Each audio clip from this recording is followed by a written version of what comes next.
नमस्कार, मी राहुल कुलकर्णी. बारामतीमध्ये ॲडव्हान्स खूप गोष्टी असतात आणि विद्याप्रतिष्ठानमध्ये सातत्यानं नवनवीन प्रयोग होतात. मला आनंद वाटतो की महाराष्ट्रात एक असं एज्युकेशनल इन्स्टिट्यूट आहे की जे काळाची पावलं पुढं ओळखतं. आता अदानी ग्रुपच्याकडनं 30-35 कोटी रुपये देऊन, भारत फोर्जकडनं काही CSRचा निधी घेऊन इतकं मोठं असं त्यांनी हे आर्टिफिशियल इंटेलिजन्सच्या मदतीनं चालणारं सेंटर उभा केलं आहे. आणि आपण बघतोच की बारामतीमध्ये कृषी क्षेत्रामध्ये पण खूप सारं काम सुरू आहे आर्टिफिशियल इंटेलिजन्समध्ये. आणि केवळ ते पवार कुटुंबियांशी निगडीत आहे म्हणून त्याच्याकडं आपल्याला दुर्लक्ष करून चालणार नाही. अनेक जणांचे राजकीय भाग आणि भाव असू शकतात. पण आता हे बघा, हे इतकं छान असं ड्रोनचं त्यांनी इथे सेटअप पूर्ण केलं आहे. याच्यामध्ये ट्रेनिंग पर्पज पण आहे. हा शेती क्षेत्रासाठी उपयोगी आणणारा ऑपरेशन सिंदूरसारख्या ऑपरेशनमध्ये जो FPV ड्रोन आहे की जो दरीखोऱ्यातनं जाईल आणि तो, कारण मी ऑपरेशन सिंदूरमधले बऱ्याचशा गोष्टी महाराष्ट्राला दाखवल्यात. तर हे अशा पद्धतीचं जे सेटअप आहे ते महाराष्ट्रासाठी उपयोगाचं आहे. पण सर मला सांगत होते वेगळं. सर तुमचा परिचय सांगा. नमस्कार, मी प्राध्यापक राजवीर शास्त्री इथे विद्याप्रतिष्ठानच्या इंजिनिअरिंग कॉलेजमध्ये मागच्या 20-23 वर्षापासून काम कार्यरत आहे. ह्या ड्रोन लॅबचा मी कोऑर्डिनेटर आहे. ग्रेट. आणि Sharad Pawar centre of excellence in artificial intelligence या माध्यमाने आम्ही ड्रोन रिलेटेड वेगवेगळ्या ॲक्टिव्हिटीज करतो. त्यामध्ये आमच्या विद्यार्थ्यांनी हा एक ड्रोन बनवलेला आहे. ह्याच्याशी AI युनिट जोडलेला आहे. आणि आपल्या कुंभमेळ्यासारख्या ठिकाणी चेंगराचेंगरी होऊ नये ह्याच्यासाठी गर्दीचं मोजमापन करण्यासाठी हा ड्रोन वापरण्यात येणार आहे. म्हणून मी शास्त्री सरांना लगेच घेतला आणि मी प्रशासनाला विनंती करेन, खास करून डिव्हिजनल कमिशनर श्री प्रवीण गेडाम आहे, त्यानंतर तिथले पालकमंत्री, सॉर्ट ऑफ पालकमंत्री गिरीश महाजन आहेत, त्या मंडळींनी ह्या ड्रोनला लगेच तिकडे घेऊन त्याची टेस्ट करावी. सर हे कसं वर्क होतं? ह्याला जे इंटेलिजंट युनिट लावलेलं आहे त्याला आत्ता लगेच नाही लावता येणार. इंटेलिजंट युनिट लावलं. AI बेस्ड युनिट लावलेला आहे. त्याला कॅमेरा आहे. तो कॅमेरावरनं तो सगळं सेन्स करणार आणि आपल्या बेस स्टेशनला जे कमांड कंट्रोल युनिट आहे त्याला सगळी इन्फॉर्मेशन पाठवणार. तो सेन्स करेल गर्दी किती आहे, लोक किती आहेत, त्यांचा काउंट देईल. आणि वेगवेगळ्या काउंटवर आपण अलार्म सेटिंग केलेली आहे की जर कमी गर्दी असेल तर काही घाबरायची गरज नाही, पण गर्दी जर वाढत असेल तर तसा अलार्म आपल्या बेस स्टेशनला पोहोचवण्यात येतो. कॅमेरा सेन्सिंग आहे, कॅमेरा बेस सेन्सिंग. ओके. आणि किती कॅमेरा आहे? नाही, एकच कॅमेरा. किती तास फ्लाय करू शकेल हा? अर्धा तास फ्लाय करू शकतो दिलेल्या एरियामध्ये. राईट. सो आर्टिफिशियल इंटेलिजन्सच्या मदतीनं पुढच्या 10 वर्षामध्ये कुणाला हार्ट अटॅक येऊ शकतो, कुणाला स्ट्रोक येऊ शकतो. जॉन हॉपकिन्सचं ते संशोधन आहे जे आजच मी तुम्हाला सांगितलं. आपल्या सह्याद्री हॉस्पिटल पुण्यामध्ये पुढच्या 16 तासामध्ये ICUमध्ये असलेल्या रुग्णांच्या शरीरात काय बदल होतील, किंवा सामान्य वॉर्डमध्ये असलेला रुग्ण हा ICUमध्ये लँड होईल का, ह्याबद्दलचं तंत्रज्ञान डेव्हलप केलं, ज्याचा मी व्हिडिओ तुम्हाला दाखवला आहे. त्याशिवाय आर्टिफिशियल इंटेलिजन्सच्या मदतीनं ज्यांना बायपास सर्जरी करायची आहे किंवा ज्यांच्या स्टेन्स टाकायच्यात ते पण आता AIच्या मदतीनं त्याची गरज उरलेली नाही ते दाखवलं. मुंबई पुणे एक्सप्रेसवेवरती जे रोड मॅनेजमेंट आहे ते आर्टिफिशियल इंटेलिजन्सच्या मदतीनं सुद्धा अशा कित्येक गोष्टी आहेत की जे आपण दाखवतोय. आणि सर, शास्त्री सर मला सांगत होते, शास्त्री सर ते जरा आणखी युनिक आहे तुमचं, ते काय आहे? हा एक आपला मल्टीपर्पज ड्रोन आहे. हा वेगवेगळ्या कामासाठी एकच ड्रोन वापरला जाऊ शकतो. ह्याचा आपण पेलोड बदलला की ह्याचं फंक्शनॅलिटी बदलते. म्हणजे आता इथे दिसतोय हा अनाउन्सिंग सिस्टीम असलेला ड्रोन. म्हणजे वेगवेगळ्या गर्दीच्या ठिकाणी जिथे आपण पोहोचू शकत नाही तिथे हा जाऊन अनाउन्समेंट करेल, लोकांना व्यवस्थित दिशा दाखवण्याचं काम करेल. फाईन. हा जर अनाउन्सिंग सिस्टीमचा पेलोड बदलला आणि आपण ह्याला फायर फायटिंगचा जर पेलोड लावला तर ह्यामध्ये हे फायर बॉल्स आहेत. ओके. हा फायर बॉल आहे. हा आगीच्या ठिकाणी जाऊन ड्रॉप केला तर तिथली आग विझवण्यास ही मदत करेल. तर अशा पद्धतीने हे चारही बॉल्स जर आपण वापरले फिरवून तर आग नियंत्रणात आणण्यास नक्कीच मदत होणार आहे. तर हा एक ड्रोनचा एक नवीनतम उपयोग आहे. ह्याला आपण पेलोड याचा चेंज केला की तो ॲग्रिकल्चरलचा ड्रोन बनू शकतो. फाईन. म्हणजे इथे तुम्ही अनाउन्समेंट पण करू शकता, स्पीकरवरून लोकांना मार्गदर्शन करू शकता, फायर फायटिंग करू शकता आणि शेतीच्या कामासाठी पण. आणखी कुठला राहिलाय जो ड्रोन तुम्हाला स्पेसिफिक वाटतं की महाराष्ट्राने बघा? हे ट्रेनिंग ड्रोन. हे ट्रेनिंग ड्रोन. हे DIY ड्रोन्स विद्यार्थ्यांना, इंजिनिअरिंगच्या विद्यार्थ्यांना किंवा कोणाही जे हौशी मुलं असतील जे ड्रोन शिकू इच्छितात त्यांना ड्रोन कसा तयार करायचा, त्याचं वायरिंग कसं करायचं, त्याचं ट्रेनिंग आहे. आणि हे काय सर? हे एक ड्रोन पायलट ट्रेनिंगसाठी वापरलं जातं, जे इथे स्किल डेव्हलपमेंट हा उद्देश आहे याच्यामध्ये. हा ॲक्च्युली ड्रोन सॉकर गेम आहे. म्हणजे हा बॉल आपण आपण आता खेळून उडवायचा आहे. दाखवू शकतो का आता? हा त्याची बॅटरीज वगैरे चेक करावं ओके, हा उडवायचा. हा ह्या रिमोट सिस्टीमवरनं हा ड्रोन उडवायचा. तर हे ड्रोन कंट्रोल करणं खूप डिफिकल्ट काम असतं, अवघड काम असतं. ते इथे प्ले करा. हा तर इथे प्ले करायचं. ह्याच्यामुळे त्यांचं स्किल डेव्हलपमेंट होणं हे अपेक्षित आहे, कारण ड्रोन हे क्रिटिकल गोष्ट आहे Correct. आणि त्याचं operating जे आहे ते योग्य पद्धतीनं ऑपरेट झालं पाहिजे. क्रिकेटच्या मैदानासारखंच आहे इथे. इथे हे एक ऑब्स्टॅकल आहे की इथून हा ड्रोन त्यांनी असा उडवायचा आणि ह्यातनं तो पास झाला पाहिजे. ओके. पास होताना ह्याचा कलर बदललाय, मग त्याचा तो काउंट वाढेल, आणि त्याचे स्कोर इकडे त्याचे स्कोर इकडे डिस्प्ले होतील. राईट. तर ह्या पद्धतीनं हा ड्रोन वापरण्यात येतो की ज्याच्यामुळे त्यांचं स्किल डेव्हलपमेंट होईल. राईट. आणि आपल्याकडे ड्रोन पायलटची कमतरता आहे, त्याच्यामुळे स्किल्ड पायलट आपल्या इथे निर्माण व्हावं. शास्त्री सर मला सांगा, आता तुम्ही म्हणाल ड्रोन पायलटची कमतरता आहे, ॲग्रिकल्चरमध्ये कदाचित आता ड्रोनचा खूप वापर वाढेल, हो, तर इथे एम्प्लॉयमेंट जनरेशनच्या दृष्टीनं ड्रोन किती उपयोगाला येतील? प्रचंड उपयोग आहे सर. आणि त्याचाच आम्ही एक मिशन म्हणून घेतलंय की जर समोरच्या स्क्रीनवर दिसतंय हो, की एक गाव एक ड्रोन पायलट. ओके, बरं. आमची अशी इच्छा आहे की प्रत्येक गावात एक ड्रोन पायलट असलाच पाहिजे. आणि पुढच्या 1-2 वर्षात आमचं चॅलेंज आहे की आम्ही 1000 विलेजेस कव्हर करूया. राईट. आणि हे काय? हे फक्त design? नाही, हे एरो मॉडेल आहे जे लॉंग सर्वे ड्रोन्स असतात, राईट. जे लॉंग डिस्टन्स जाण्यासाठी असतात. त्याच्यासाठी हे एक फक्त इम्पॅक्ट क्रिएट करण्यासाठी इथं लावलं. फाईन. आर्टिफिशियल इंटेलिजन्स कृत्रिम बुद्धिमत्ता ही माझ्या मते ब्रिटनमध्ये जशी औद्योगिक क्रांती झाली त्यानंतरची सगळ्यात मोठी गोष्ट. आपण इंडस्ट्री 4.0 बद्दल बोलतोय आणि AI कसं जग बदलेल ह्याबद्दल बोलत असताना मी याला असं म्हणतो की हे मॅजिक पिल नाही आहे, but it is a sort of a magic which is going to change your and my life. पण सर जरा मी ह्या सरांशी बोलतो आता, तुमचा माईक काढून घेतो मी आधी. हो. सर तुम्ही मला सांगितलं की AI आणि डेटा सायन्स त्याच्यामध्ये पण तुमचाही परिचय करून द्या. सांगा. मी प्राध्यापक दिगंबर पडुळकर. सध्या विद्याप्रतिष्ठानच्या आर्टिफिशियल इंटेलिजन्स आणि डेटा सायन्स नावाचं जे डिपार्टमेंट आहे त्या डिपार्टमेंटमध्ये कार्यरत आहे. त्याच्या अगोदर विद्याप्रतिष्ठान म्हणजे हा प्रोग्राम 6 वर्षापूर्वी सुरू झाला. त्याच्या अगोदर मी कम्प्युटर सायन्स आणि इंजिनिअरिंग डिपार्टमेंटमध्ये विद्याप्रतिष्ठानच्याच मी कार्यरत होतो तिथं 16 वर्ष. आणि मग आता 4-6 वर्ष झाले इकडे आहे. एक मिनिट. प्रेक्षकांना असं वाटेल की विद्याप्रतिष्ठानचं आहे आणि ते पवार कुटुंबांशी निगडीत आहे म्हणून आम्ही ते दाखवतो, असं अजिबात नाही आहे. महाराष्ट्राला ह्या बदलाची गरज अत्यावश्यक आहे, खास करून एज्युकेशनल सेक्टरमध्ये. आणि ते चेंज करणार आहे तुमचं आणि माझं आयुष्य, म्हणून मी सरांना मध्येच थांबवलं, कारण त्यांनी मला आर्टिफिशियल इंटेलिजन्स आणि डेटा सायन्समध्ये खूप गोष्टी सांगितल्या. हा सर, बोलत जाऊ आपण. चला पुढच्या लॅबमध्ये. ह्या बाजूने जावं लागेल आपल्याला. सांगा काय करतोय आपण आता इथे सर? सर आर्टिफिशियल इंटेलिजन्स म्हणजे मेनली माझं जे ब्रांच आहे आर्टिफिशियल इंटेलिजन्स आणि डेटा सायन्स, ह्याच्यामध्ये डेटावरती मी जसं मगाशी म्हणालो तुम्हाला, डेटा प्रोसेसिंग किंवा डेटा चर्निंग हा मेन टास्क आहे आमचा. आणि सध्या हळूहळू म्हणजे हे छोटंसं रोप आता लावलेलं आहे आपण आणि छोटी कामं सुरू झालेली आहेत. उद्या टार्गेट आमचं असं आहे की नुसतं जो कॅगलवरती अवेलेबल असलेला डेटा घेणं आणि तो प्रोसेस करणं. इथं IoT लॅब आहे. IoT म्हणजे काय? जे नॉन इंटरनेट ऑफ थिंग्स अशा नावाची ही एक लॅब आहे. ह्या लॅबमध्ये सर वेगवेगळ्या किट्स तुम्हाला भेटतील की ज्याच्या माध्यमातून म्हणजे फॉर एक्झाम्पल आर्डिनो नावाची किट आहे, अशी छोटीशी किट असतात. तसंच बिगलबोन नावाची किट आहेत.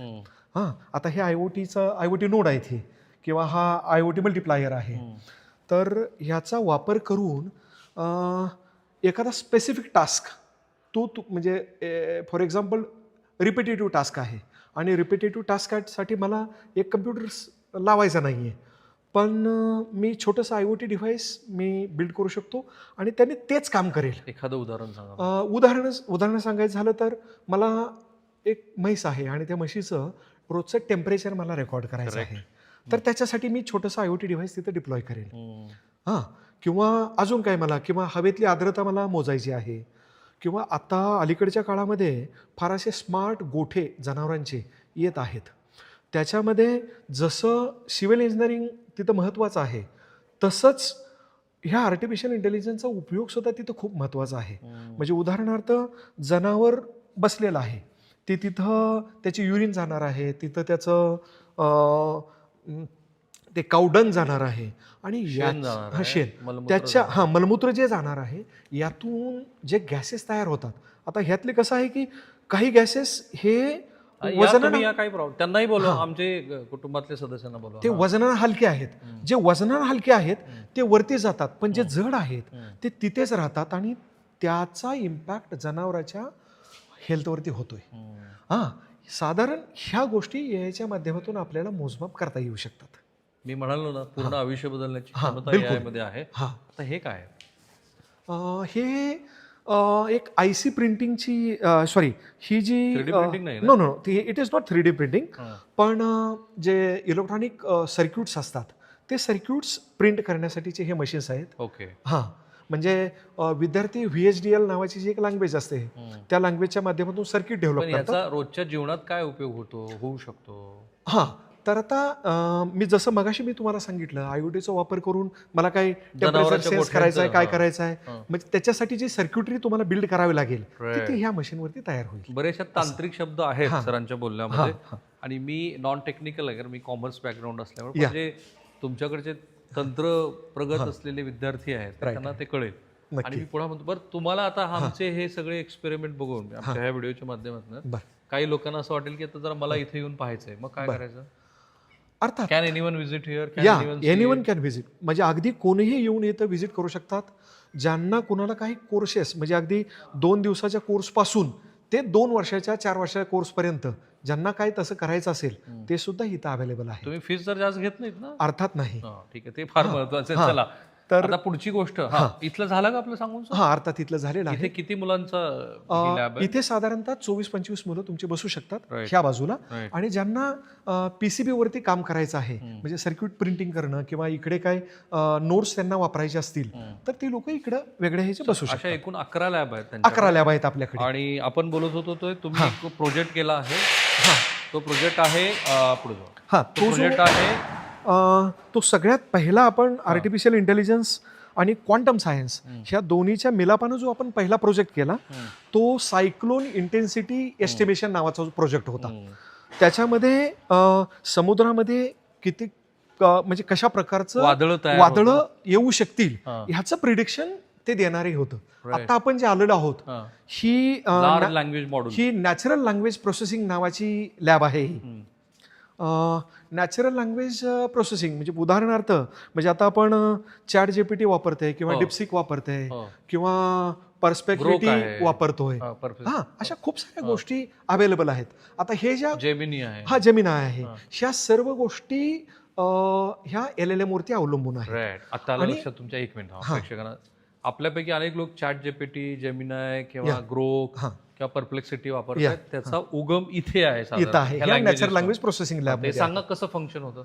आता natural language processing example of ChatGPT. आता हे ChatGPT जर आपण उदाहरण घेतलं तर समजा टेक्स्ट बॉक्स आहे, अगदी पहिला जो बॉक्स तुम्हाला दिसतोय तो आपल्याला मनुष्याला कळणारी जी भाषा आहे म्हणजे आपली जी भाषा आहे, म्हणजे आपण आता सध्या आपण मराठीमध्ये बोलत आहोत तर मराठीमधली जे काही वाक्य असतील ते समजा हे पहिलं तुमचं ते वाक्य मी कमांड दिली ती इथे गेली. म्हणजे जे काय आहे तुम्ही जे काही टेक्स्ट टाइप प्रॉम्प्ट दिला तो इथं आहे.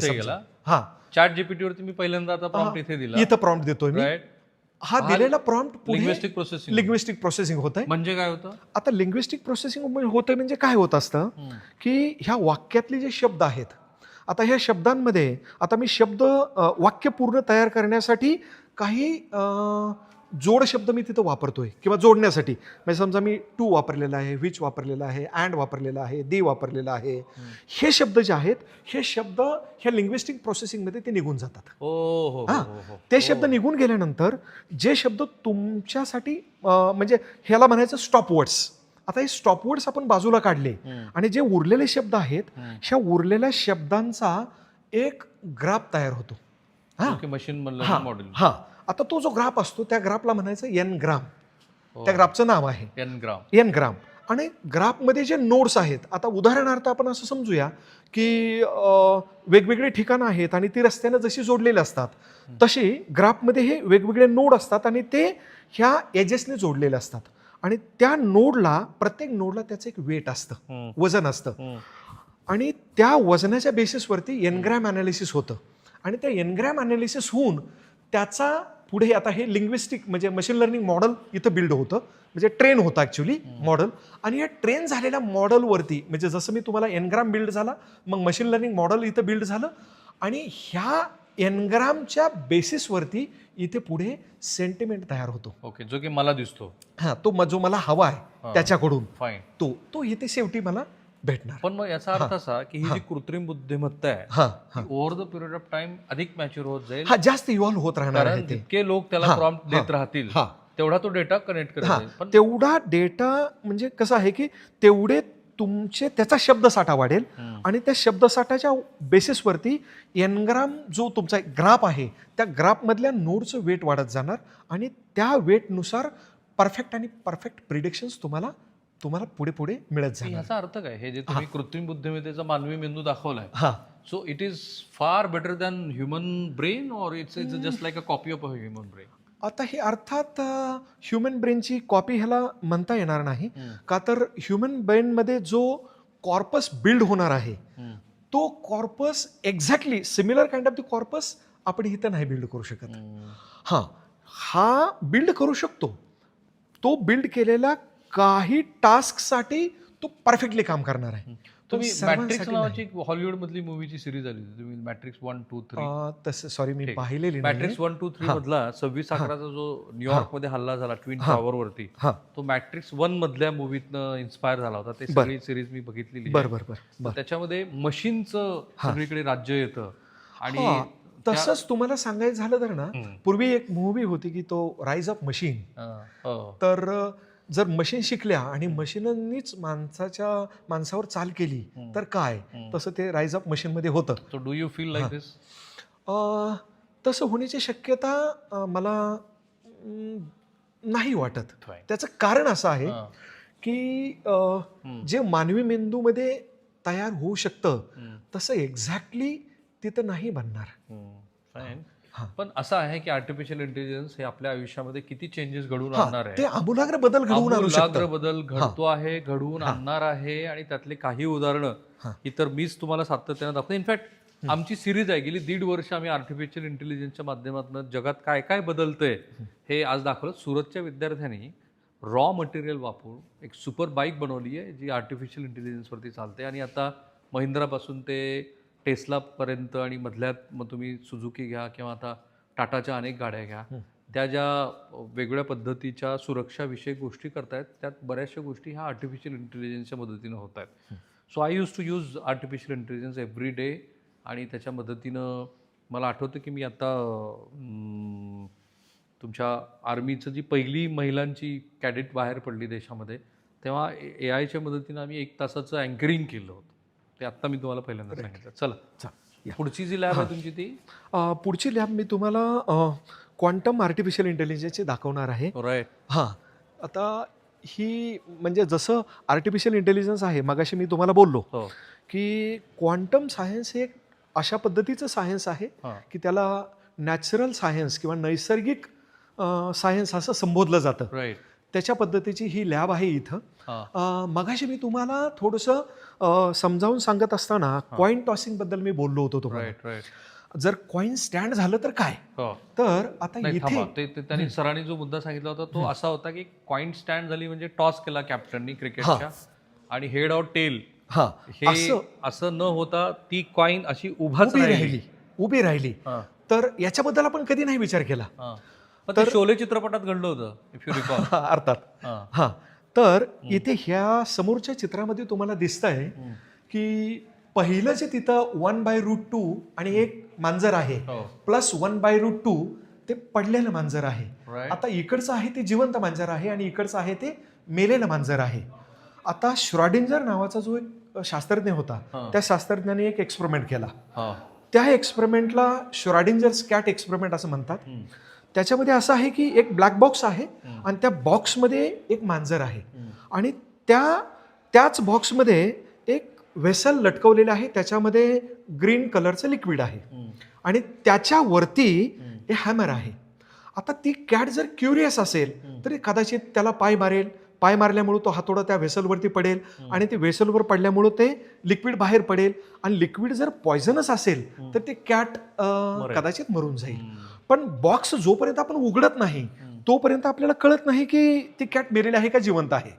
हां, मग हे जी पोझिशन आहे, whether cat is live or dead, हां, किंवा it is both the thing simultaneously, म्हणजे एकाच वेळेस दोन्ही शक्य आहे का, तर त्याला म्हणायचं जिवंत पण आहे आणि मेलेली जिवंत पण आहे आणि मेलेली पण आहे. त्या पोझिशनला म्हणायचं that is called as superposition. Okay. हां, आणि त्या बेसिसवरनं जे प्रिन्सिपल डिराईव्ह झालं त्याला म्हणायचं क्वांटम प्रिन्सिपल ऑफ सुपरपोजिशन. आता मला माझ्या रोजच्या जीवनात ह्याचं एखादं उदाहरण सांगा. हां, आता याच्यामध्ये व्हॉट काय आर द आहे? Likely situation. हां, आता हे जर थोडंसं तुम्हाला म्हणजे क्लासिकल आणि क्वांटम ह्या दोन्हीचा मेळ घालून मी तुम्हाला सांगतो. हे तुमचं 3D प्रिंटिंग आहे. हे 3D ऑल टुगेदर डिफरंट प्रेक्षकांना दाखवू देत, पण आपण मूळ मुद्द्याकडे नाही जायचं थोडं. हां, ही 3D प्रिंटिंगची ते ठीक आहे, ते लॅबोरेटरी आहे आपली. रेकॉर्ड करते, पण तुम्ही आपल्याला मला उदाहरण सांगत होता. हां, तुम्हाला मी उदाहरण सांगत होतो. क्लासिकल कम्प्युटर सायन्स ज्या पद्धतीचं तुम्हाला रिझल्ट देतं, तर ते तुम्हाला सांगतं की हे असं घडू शकेल किंवा असं हे नाही, किंवा पण क्वांटम सायन्स काय आहे की this will give you answers in terms of probability.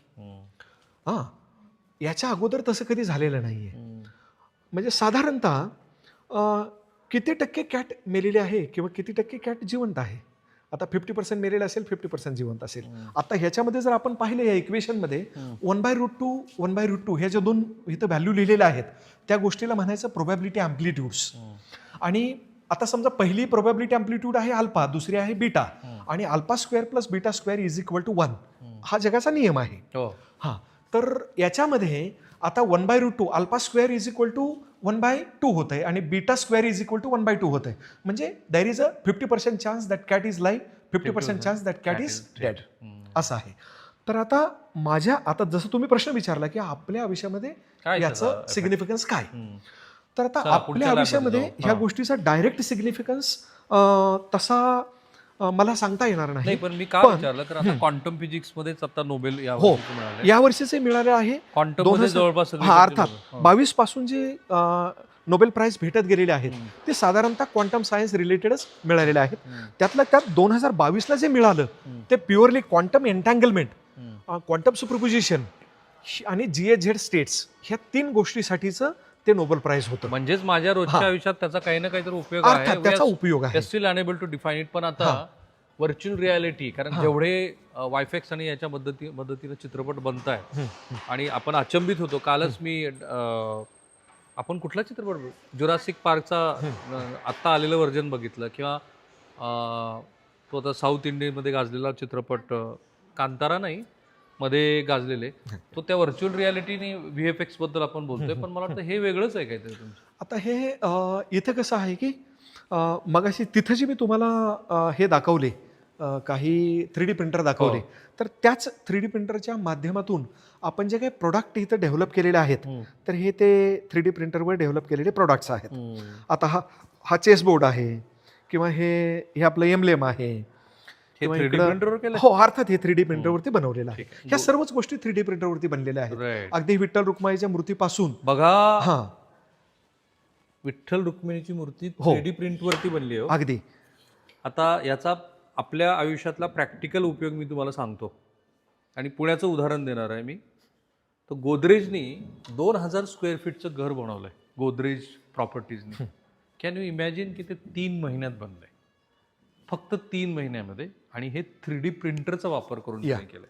जपानमध्ये एक संपूर्ण रेल्वे स्टेशन 40 तासामध्ये उभारण्यात आलं होतं with the help of 3D printing. आणि आता तुमच्या बांधकाम क्षेत्रामध्ये सगळ्यात मोठा बदल या 3D प्रिंटिंगच्या माध्यमातून घडणार आहे, कारण ज्या जॉमेट्रीज तुम्हाला तुमच्या घराला डिझाईन करता नाही येत नॉर्मल कोर्समध्ये, ते 3D प्रिंटिंगनी इमिडिएटली होणार आहे आणि आयुष्य बदलणार आहे. सर मी म्हणतोय ते बरोबर आहे ना? हा, ते काही चेंज आहे त्याच्यामध्ये? नाही, काही नाही. आकर्षक याची इतकी मायन्यूट डिटेल्स तुम्हाला या 3D प्रिंटिंगमुळे देता येतील. हा कलर पण 3D प्रिंटिंग झाला? हो, अर्थात तिथूनच आलेला आहे. वा, हे 3D प्रिंटिंगनं बदललेलं आयुष्य. वा. तर ही लॅब तुमची व्हर्च्युअल रियालिटी. हा, व्हर्च्युअल रियालिटी आणि एखादा गेम खेळता तो इथे? आता नाहीये. या आहे काय हवाय तू? एखादा गेम नाही का म्हटलं इथे खेळा? इथे तसं सध्या नाही. आता काय हे काय सर? ते त्यांचे काही डिव्हाइसेस जे आहेत, इक्विपमेंट्स आहेत, ते इक्विपमेंट्स ह्याच्यामध्ये आहेत.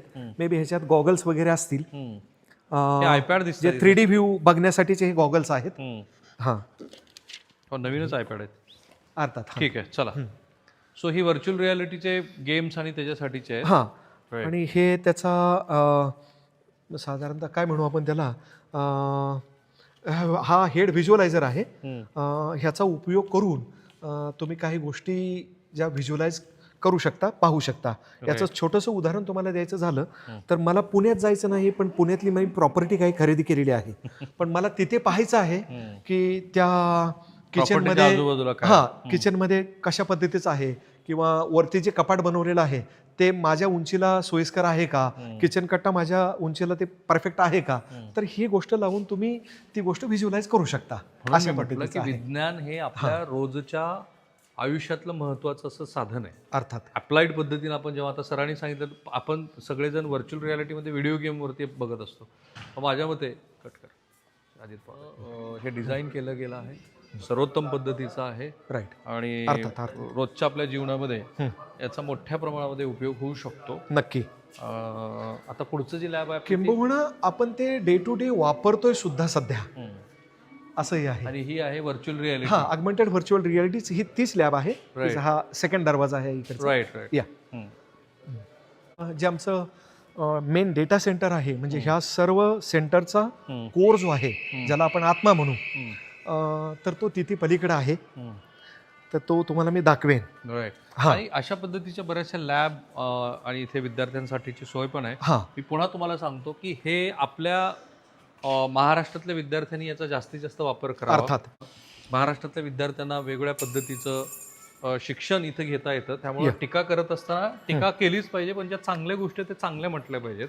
हे पुढची काळाची पावलं ओळखून असं AI वरती काम करणारी महाराष्ट्रातली ही एकमेव संस्था असावी असं माझं मत आहे. If I am wrong, you can correct मी. अर्थात. आता हे आहे इन्क्युबेशन सेंटर आहे.